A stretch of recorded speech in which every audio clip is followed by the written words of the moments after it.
Morning students. आज हम लोग जो एक आगे टॉपिक डिस्कस करने जा रहे हैं, लास्ट सेशन के अंदर हम लोगों ने जो डिस्कस किया था वो एटॉमिसिटी के बारे में और मॉलिक्यूल्स के बारे में डिस्कस किया था।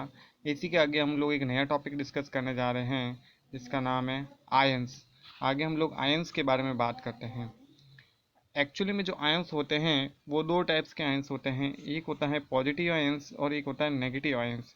चार्ज भी यूनिवर्स के अंदर दो तरीके के होते हैं और आयंस भी दो तरीके के होते हैं।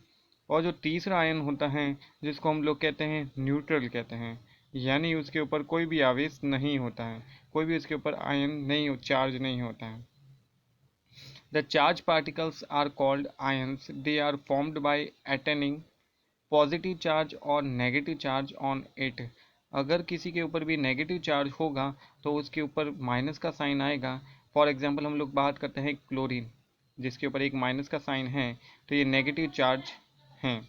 और हम लोग सेकंड के अंदर बात करते हैं, पॉजिटिव चार्ज अगर होगा तो उसके ऊपर प्लस का साइन आएगा, Na+। और अगर कोई न्यूट्रल होगा तो उसके ऊपर कोई भी साइन नहीं आएगा। तो हम लोग बात कर रहे थे आयंस के बारे में। तो दो टाइप्स के आयंस होते हैं, नेगेटिव और पॉजिटिव। इसके बाद में हम लोग एक आगे बात करते हैं मोस्ट इम्पॉर्टेंट टॉपिक जिसका नाम है वैलेंसी। केमिकल रिएक्शंस के अंदर हम लोग बात करते हैं, या हम लोग जब भी रिएक्शंस लिखते हैं या जब भी केमिकल रिएक्शंस होती हैं यूनिवर्स के अंदर, लेबोरेटरी में, कहीं पर भी, तो उसके अंदर सबसे इम्पोर्टेंट जो रोल होता है वो वैलेंसी का होता है। वैलेंसी को जो हिंदी में कहते हैं वो संयोजकता कहते हैं। वैलेंसी को हिंदी में संयोजकता कहते हैं। अब ये जो वैलेंसी होती हैं या संयोजकता होती हैं, ये एक्चुअली में क्या होती हैं? तो ये जो वैलेंसी होती हैं, the combining capacity of an element is known as it valency. यानी कि हम लोग बात करते हैं कि जो एलिमेंट की जो कंबाइनिंग करने की, आपस में जुड़ने की जो कैपेसिटी होती है, वही उसकी वैलेंसी कहलाती हैं। Valency is used to find out how the atom of an element will combine with the atom of another element to form a chemical compound। यानी कि केमिकल कंपाउंड बनाने के लिए एक एलिमेंट दूसरे एलिमेंट के साथ में या एक एटम दूसरे एटम के साथ में जब आपस में जुड़ता है तो उसकी जो कंबाइनिंग की जो कैपेसिटी होती है वही उसकी वैलेंसी होती है। एक्चुअली में होता क्या है, जब भी दो एटम आपस में जुड़ते हैं तो ये दोनों एटम आपस में जुड़ते वक्त केमिकल बॉन्ड के थ्रू जुड़ते हैं और केमिकल कंपाउंड बनाते हैं। यानी आपस में जुड़ने के लिए इनको कोई न कोई बॉन्ड चाहिए होता है, बिना बॉन्ड के आपस में कोई भी चीज़ नहीं जुड़ती हैं और एक कंपाउंड का फॉर्मेशंस करते हैं। और जब कंपाउंड का फॉर्मेशंस करते हैं तो उसके वक्त पर्टिकुलर जो भी एलिमेंट्स आपस में जुड़ रहे हैं, जो भी एटम आपस में जुड़ रहे हैं, उनकी वैलेंसी का रोल बहुत ही ज़्यादा इम्पोर्टेंट होता है। Every atom wants to become stable, यानी कि यूनिवर्स के अंदर हर कोई जो एटम है वो स्टेबल होना चाहता है। तो do so it may lose, gain और शेयर इलेक्ट्रॉन्स। तो इसलिए तीन तरीके की इनके अंदर रिएक्शंस होती हैं, या तो एलिमेंट इलेक्ट्रॉन्स को लूज करेगा, या एलिमेंट इलेक्ट्रॉन्स को गेन करेगा, या उनकी क्या करता है, शेयरिंग करता है या पार्टनरशिप करता है इलेक्ट्रॉन्स की। इन तीनों प्रॉपर्टी के थ्रू कोई भी एलिमेंट्स इस यूनिवर्स के अंदर हमेशा स्टेबल होना चाहता है। अब हम लोग नॉर्मली बात करते हैं कि कोई भी एलिमेंट्स यूनिवर्स के अंदर स्टेबल कब होगा। तो एलिमेंट्स को यूनिवर्स के अंदर स्टेबल होने के लिए एक रिक्वायरमेंट फुलफिल करनी होती हैं। तो रिक्वायरमेंट ये रहती हैं कि कोई भी एलिमेंट होगा, अगर उसकी आउटर मोस्ट सेल्स के अंदर 8 इलेक्ट्रॉन्स हो जाएं तो वह इलेक्ट्रॉन्स क्या हो जाएगा, स्टेबल हो जाएगा, पूरी तरह से स्थायी हो जाएगा।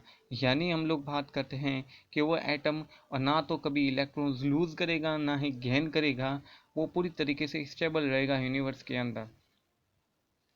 तो इनके आउटर मोस्ट सेल्स के अंदर 8 इलेक्ट्रॉन होना कंपलसरी है, और ये एलिमेंट्स 8 इलेक्ट्रॉन्स के लिए ही, स्टेबल होने के लिए ही इलेक्ट्रॉन्स को लूज करते हैं, गेन करते हैं और शेयरिंग करने का काम करते हैं।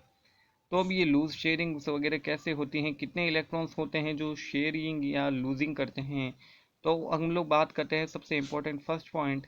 अगर किसी भी एटम के जो कंसिस्ट ऑफ 1, 2 और 3 electrons in its valency shell, then its valency is 1, 2, 3 respectively. यानी हम लोग बात करते हैं किसी भी इलेक्ट्रॉन्स के अंदर, एलिमेंट्स के अंदर हम लोग बात करें 1, 2 और 3 उसकी वैलेंसीज हैं, वैलेंसीज के जो शेल हैं तो उसकी जो वैलेंसी होगी वो भी 1, 2 और 3 रेस्पेक्टिवली होगी। अगर किसी भी एटम के आउटर मोस्ट सेल्स के अंदर जो इलेक्ट्रॉन्स है वो 5, 6 और 7 इलेक्ट्रॉन्स हैं, तो अब 5 है, 8 में से हम लोग 5 को डिवाइड करेंगे तो पीछे कितना आएगा 3, 6 को डिवाइड करेंगे, सॉरी सब्ट्रैक्ट करेंगे तो पीछे आएगा 2, और हम लोग 7 को 8 में से सब्ट्रैक्ट करेंगे तो पीछे आएगा 1। तो इनके बीच में जो इलेक्ट्रॉन्स का जो गैप आता है वो 3, 2 और 1 आता है, तो इनकी जो वैलेंसी हो जाएगी वो रेस्पेक्टिवली 3, 2 और 1 हो जाएगी। तो ये इनकी रेस्पेक्टिवली इनकी वैलेंसीज कहलाती हैं। अगर हम लोग बात करते हैं 4 किसी भी आउटर मोस्ट एटम के सेल्स के अंदर इलेक्ट्रॉन्स हैं तो उसकी जो वैलेंसी होगी वो भी 4 हो जाएगी, बिकॉज 8 स्टेबल होने के लिए इलेक्ट्रॉन चाहिए, आउटर मोस्ट के उसके 4 हैं ही हैं, तो हमको और कितने चाहिए 4 इलेक्ट्रॉन्स की रिक्वायरमेंट रहती हैं। और इसी तरीके से अगर किसी भी एटम के आउटर मोस्ट सेल्स के अंदर 8 इलेक्ट्रॉन्स हैं तो उसको स्टेबल होने के लिए कोई भी इलेक्ट्रॉन्स नहीं चाहिए और इसकी जो वैलेंसी होगी वो 0 होगी। कुछ इन पर्टिकुलर 4 पॉइंट्स या 4 रूल्स के बेस पे हम लोग जो इलेक्ट्रॉन्स हैं या जो एटम्स हैं इन एटम्स की वैलेंसी को कंसीडर कर सकते हैं।